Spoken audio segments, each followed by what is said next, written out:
Hello and welcome to Griffon Sports Insider, your weekly source for Missouri Western State University sports. We put on our snow boots, we've got the chains on the tires to get up here, but we've got plenty of topics to plow today. Griffon basketball teams had thrilling finishes to the week. We begin with the men. Here's the week that was. Saturday, Griffon's in Jeff City trying to stuff Lincoln. First half All-Western. P. Stinnett slams 2 of his 19 points. Later, Adrian Thomas to the rack helps the Griffons build an 11-point lead to be up 38-31 at halftime. But Lincoln gets rolling midway through the second half. They use a 15-3 run to take control. This 3 ties it at 54. Then Pierre DeClue steals and goes in for the layup, gives the Blue Tigers a 2-point lead. They would control the game from there up until the final minute. That's when the Griffons mount a comeback. T.J. Johnson draws the whistle and gets the tough hoop. Western down 72-71 with 53 seconds to play. Lincoln trying to answer on the other end. The shot no good. The ball loose. Thomas picks it up, then races coast to coast for the layup. Western regains a 1-point lead with 27 seconds to play. Lincoln would have a chance to regain control at the foul line in the final 10 seconds. But DeClue misses the front end of a 1-and-1. The putback rolls in and out. Johnson secures the rebound. Western comes back and holds on for a 76-73 victory. The Griffons now 6-7 overall, 4-4 in MIAA play. Well, that's like snatching victory from the jaws of defeat, because that didn't look very good with about 2:12 to go or so in the game. But obviously we had a couple guys make some really big plays. Ace of steal and going coast to coast to put us up by 1 was really, really huge. And I credit my teammates for doing a great job on allowing me to get that rebound, playing great defense, mainly P. Allen and TJ and Deontay and Levante playing great D on the outside, freed me up the box out and grab the rebound. And I was just thinking we have to score. We have to score this on the possession. And joining us right now is head coach Tom Smith. Well, it was a decent week. It could have been a disastrous week. How do you assess this week?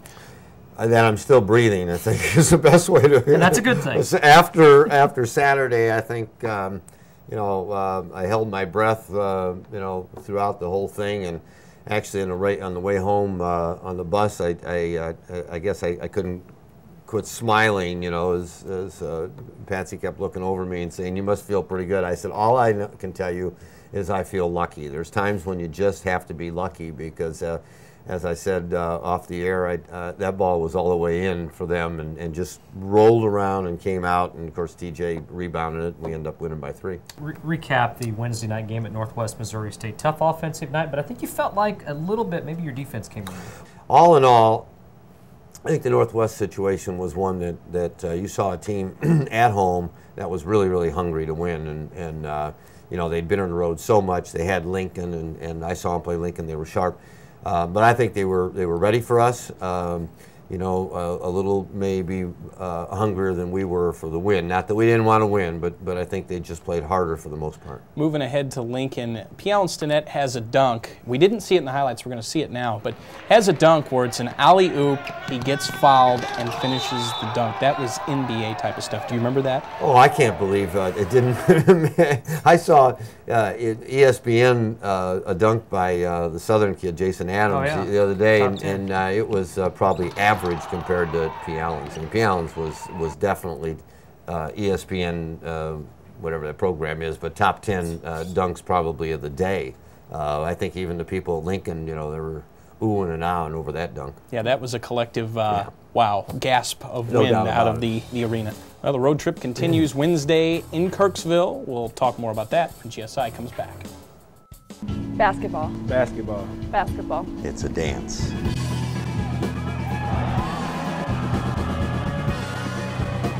$40 minutes. 40 minutes. 40 minutes of pure emotion.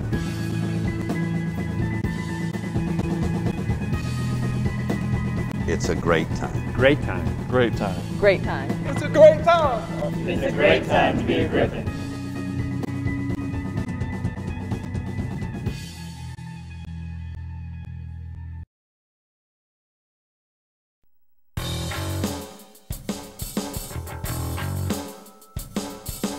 And welcome back to GSI. Along with Brett Easley, I'm Ryan Menley, and head coach Tom Smith joins us. The third of your 3-game road trip continues this Wednesday at Truman State. Tell me a little about the Bulldogs. Well, I think they're similar to the way they've been probably for the last 23 years I've been in the league. I think you're going to see a team that's disciplined. They're going to execute. They have two different. Actually, they do a couple different things. They used to do one offensive set that just ran through so many screens and moves and things. It was just almost impossible for anybody. I mean, I've talked to coaches for all these years, and it's like we can't try to run through Truman's things. But now they kind of go to a couple different things. But the one thing that that they can do is they can shoot. And they can pass, and they'll take care of the ball, and they're going to get good possessions. They are 4-8 in overall, 2-6 in conference play. Records really don't mean a whole lot because you played two pretty similar teams last week and had a time with them. You're 4-4 in the conference. You still feel like that this is maybe a must-win here, get 2 or 3 on the road? Well, I think it's. I mean, it depends on where you're going to be. I mean, when sooner or later, the way it looks right now is, you better. One of your goals, you better worry about getting to Kansas City. I mean, that's going to be one thing because 4 teams are not going to get to Kansas City. And if you're talking about being at the top of the league, and having a shot at winning something, then I think it's an absolute must-win. Hate to look ahead. We return home Saturday night. Central Missouri, a team that's had a lot of success the last 2 or 3 years. Not that they don't have potential. They're still over 500, but under 500 in the league. Tell us a little bit about the Mules. Everybody falls on hard times. There's an old saying in our profession that what goes around comes around, and I think that you miss on a couple kids or your chemistry's not as good, and I think that's probably what Central Missouri's going through right now is that sometimes kids come in and they feel entitled to the championships, and they don't understand what it takes to win those championships. And of course, we know they lost 3 really, really good players off of last year's team. I don't know that they've replaced that caliber of player. But I think you're going to see a team that obviously was shocked on Saturday because, in case people don't know, they lost on a 50-footer at the buzzer after having a game they thought they were going to win and suddenly taken away from them. And that can do a couple different things. That can wake you up and make you play better. And it can also make your kids just, yes, right. They can crush the egos and you never come back from We them. were on the positive end of that a few years ago at Washburn, weren't we? I think we were. Roosevelt I think we were. All right, Coach Smith, drum roll. ESELY's impromptu. This is the old man winter edition. Are you ready? I'm ready. Knowing there's almost a foot of snow on the ground, do you shovel your own driveway Absolutely or will you not. hire it out? Okay, thank you. That's all right. Right to the point. Your favorite MIAA road venue? Central Missouri. Can you pinpoint maybe a favorite win you've had here at Missouri Western in your career? Saturday's game against Lincoln. Beautiful. This is the last one. I like that. I like that. And I can't wait for this answer. If you had a chance for one more meal on Earth, just ideal, you could order anything you wanted to, what would it be? I think it'd be, I'm going to go back to from last week. I'm going to St. Martin. There you go. Okay, and I'm going to have the snapper. The snapper. Red snapper and rice, he says. There you go. Easily. We'll end it on that one. Thank you. Appreciate it. We'll be right back. The best thing about this facility is the worst thing. Everyone wants to use it. Oh, not again. I don't understand why they didn't put a basket in here.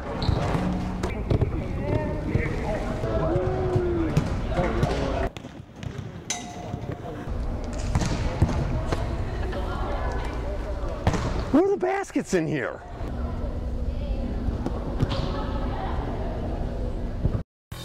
And welcome back to GSI. Now we shift our focus to women's hoops, and what a soul-searching week it was for the Griffins. Yeah, they went 1-1 last week and went from a tough battle with a top-tier team to a last-second survival win with a bottom-feeding foe. Big showdown in Maryville. Griffins taking on an explosive Northwest squad. These two teams trading blows. First half, Lauren Nolte splashes the 3. Western down 3. Other end, off the miss, Tara Roach gets the offensive board and put back, but the Bearcats fail to get back. Griffins go running. Jessica Cook draws the whistle, drops the shot. She had 15 points, 11 rebounds. Western down 36-33 at halftime. Second half, Cats start to build on their lead. 6'4", Kyla Rearing, the hoop and harm. She had 19 points, 12 boards. Bearcats up 50-43. They'd lead by as many as 13, but the Griffins come gunning back. 2 minutes to play. Brenna Celine drills the 3. It's a 75-70 game. Western within 5. 30 seconds to play. Celine again battling underneath, draws the whistle and gets the 3-point play. Griffs back to within 3, but that's as close as they could get. They fall 81-73, rebounding the difference in this game. Western outboarded 54-41. It was very frustrating because we should have got that win, you know, just because we played just as hard as they did. We just didn't do the little things. So Saturday, Western women in a surprisingly tough battle. That's former Griffon All-American Nicole Lindsay Collier, now an assistant coach for Lincoln. Lincoln just 1-10 on the season, but this was not a Western walkover. First half, Jessica Cook to hoop and arm, Griffs up 6. Later, it's Bear Bell down low, bucket and bruise of her own. Western up 35-30 at halftime, but Lincoln uses an 11-0 run to make it a game. Bria Dillard's triple gives the Blue Tigers a 37-35 lead. Then we go back and forth. Bell, the turnaround jumper down low. She had a team-high 18 points, Griffs by 2. Fast forward, 10 seconds to play, tied at 63. Griffs with the ball. Cook drives the lane, gets the left-handed scoop, and that's the difference. Western survives for a 65-63 victory. They run their record to 8-4 overall, 5-3 in MIAA play. That 8th win already surpasses the win total from all of last year, but the team not happy with the way they got it. That's not the position we wanted to be in, and it's kind of like a relieving feeling to get that win, and it shouldn't be. You know, we weren't ready to play, and they were, and that was the story of the game, and they just came out more intense than us, and we need to learn that. We need to play harder. And joining us right now is head coach Lynn Plett. An emotional loss at Northwest and kind of a disappointing win at Lincoln, although I don't know if you can be disappointed about a road win, but your girls in that interview just certainly weren't happy with how they played.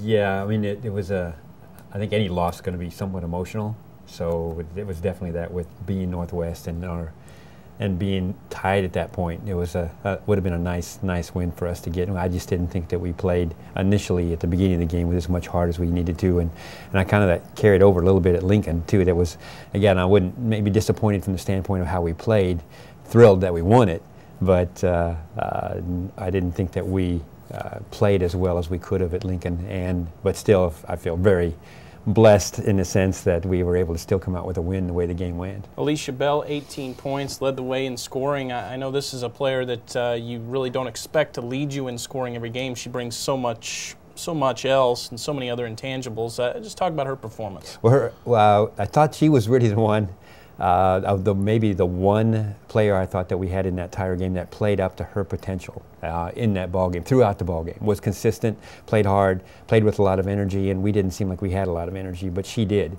And that's one thing she's had, is a lot of consistency from that standpoint. She did shoot the ball well. At one time I leaned over to Coach Odell, and she had posted up a couple of players, even posted up their big post player and scored on her, and I said, she's the best post player we have right now, and she was the most effective player we had around the basket. The nice thing about her too is she makes things happen.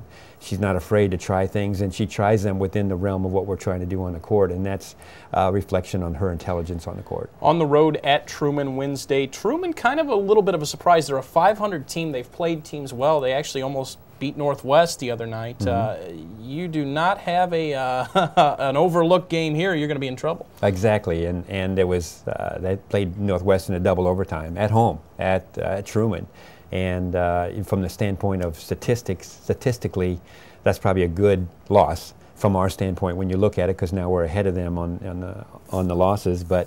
It's a tough, always a tough place to play there, and they've been playing. They're kind of like us. They're kind of from the outward look, they're overachieving yet a little bit this year and playing better than what people projected them to play.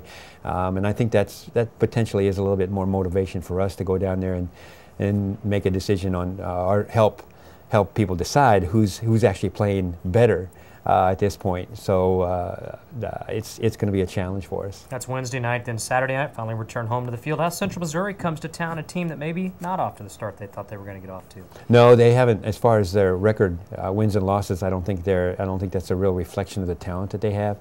They were picked one of the top 4 or 5 in the conference at the beginning of the year, and they do have some very good talent on the court. I just don't think they've really haven't been able to put it together on a consistent basis. But that's not to say that they can't. Coach Slifer's always done a good job, especially late in the season, of getting his team to play together when it counts later on. And I imagine that's probably a good chance. There'll be a good chance that that'll happen again. You have Western's 2 last head coaches basically on their bench, and you've been down a couple of years, and now you've got a chance to do something good this year. We've talked about that all year.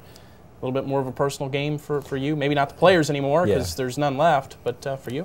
I don't know if so much for me. I think it is a little bit for the players because, you know, we got 4 or 5 players who were recruited by Josh. That's true. And they're still here. So there's still a little bit of don't date him history too much, there. But you know, I think from the standpoint of, I think more than anything else, the last 2 years that we played them, we just haven't played well against them, and I think that's our motivation.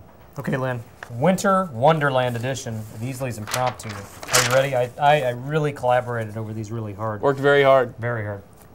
Do you shovel your own driveway or do you hire that out? I shovel it. Do you follow the NBA? And if you do, where the heck is Carmelo Anthony going to end up? I don't follow it closely, but he might be in New York. What did you want to be growing up? Initially? Yes. I wanted to be a veterinarian. It was only a few years ago. Veterinarian. Yeah. See, that's why we asked the questions. Yeah. You didn't know that about Lynn Very Plett. soft-spoken Lynn Plett. Drum roll, please. What's your favorite movie of all time? Man. Do you watch movies? Yeah, I do. I don't know if I definitely having a favorite, but actually one Monty Python. Monty Python. One of them. Okay. Fair enough. Holy Grail. All right, that's Lynn Plett. Good luck this week. See you Wednesday in Kirksville, Saturday in the Fieldhouse. That's right. We'll be right back. I'm Jessica Cook. This is Cook's Corner. Today, I'm going to talk about someone that used to be very near and dear to my heart, and that man is LeBron James. As you all know, he used to play for the Cleveland Cavaliers, and he traded over to the Miami Heat, and it was just a stab in the back. And we've been fighting ever since, and we were dating, but then he left Cleveland, and then we broke up. You know, his name just makes me sick. And people yell at me all the time, they're like, aren't you a LeBron fan? And I'm like, no, because he left Cleveland and he betrayed the whole state of Ohio. Like, how can you do that? So don't come up to me and tell me that stuff because I'm not listening. But you're in Missouri. My dad's from Cleveland, and so it's right here. It's the heart. It's where I go every summer. Hey, Cook family, what's up?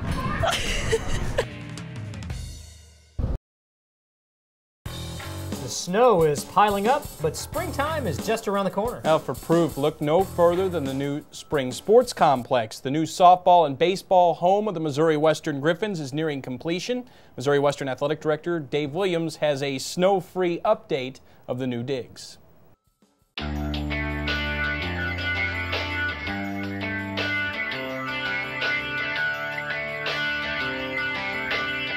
Spring Sports Complex is a project we've been working on since May of 2008 when the university bonded the money through the Max Experience to give us initial startup money for the capital projects to build a on-campus baseball field and on-campus softball field.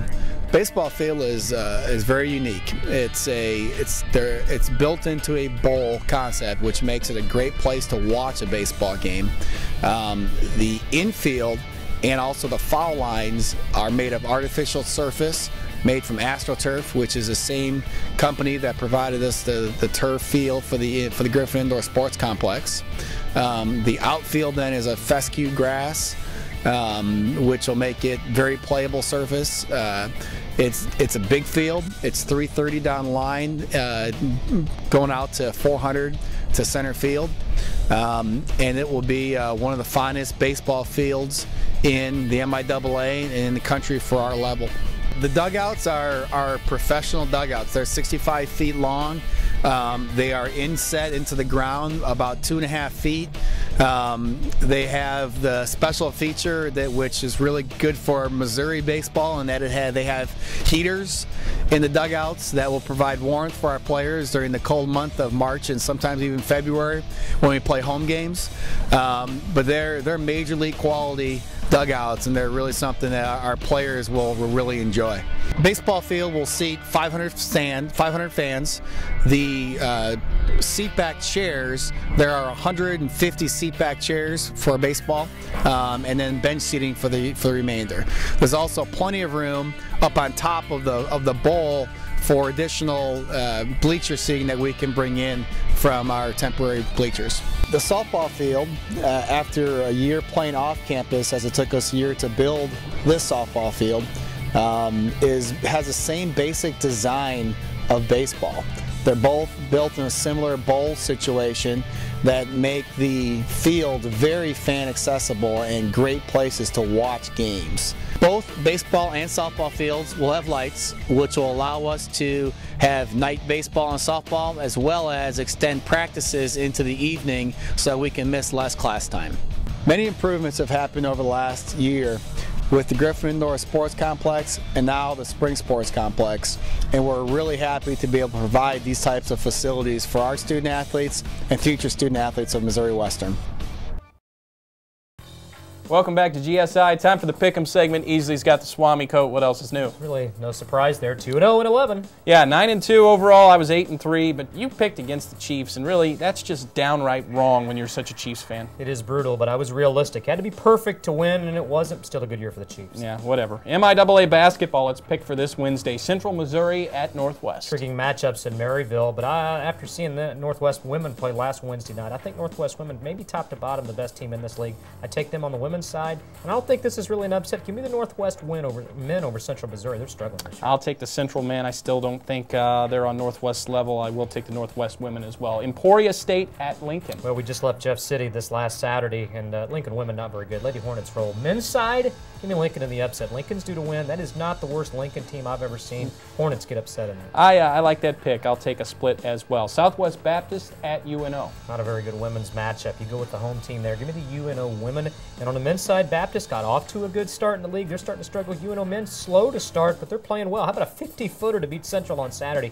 Give me the UNO men at home. I'll take a UNO sweep as well. Pittsburgh State at Washburn. Talk about teams that have really picked it up. Both Pittsburgh on the men's and women's side have picked it up, but Lady Blues too much at home on the women's side. Give me the Pitt men over Washburn on the road. Pittsburgh men, nice win at Missouri Southern. Barely beat Lincoln. I think they're going to beat Washburn on the road too. I disagree. Washburn women win. Washburn men, it's a sweep for Washburn. In the NFL playoffs, Mr. ESELY, the Ravens, a team you picked, at Pittsburgh. I picked the Ravens once. Not going to pick them twice. That's the rubber match of that matchup. Give me Pittsburgh at home. Steelers will not lose at home, I agree. Packers at Falcons. Sexy pick here would be Green Bay. Nice win over Philadelphia. I'm going to take the #1 seed in Atlanta at home in the Dome. Atlanta beats Green Bay. I'm going to take Green Bay just for the heck of it. And Seahawks at Bears, the Cinderella Hawks. Feel good story. They beat the Saints. Not going to beat the Bears for the second time this season at Soldier Field. Give me the Bears. Bears. I am not impressed with the Bears. I think the Seahawks shocked the world and go into Chicago. Shocked the world. Well, Swartzky super fans with them. There you go. Jets at Patriots. Well, again, Jets 45-3 losers in Foxborough the first time they played. I don't think it's going to be that bad this time around, but give me the Patriots here. I will take the Patriots as well just to hear Rex Ryan shut his mouth. That is Griffin Sports Insider for this week. We'll see you back here next week. And as always, put your gold on. Go Griffs. Go Griffs.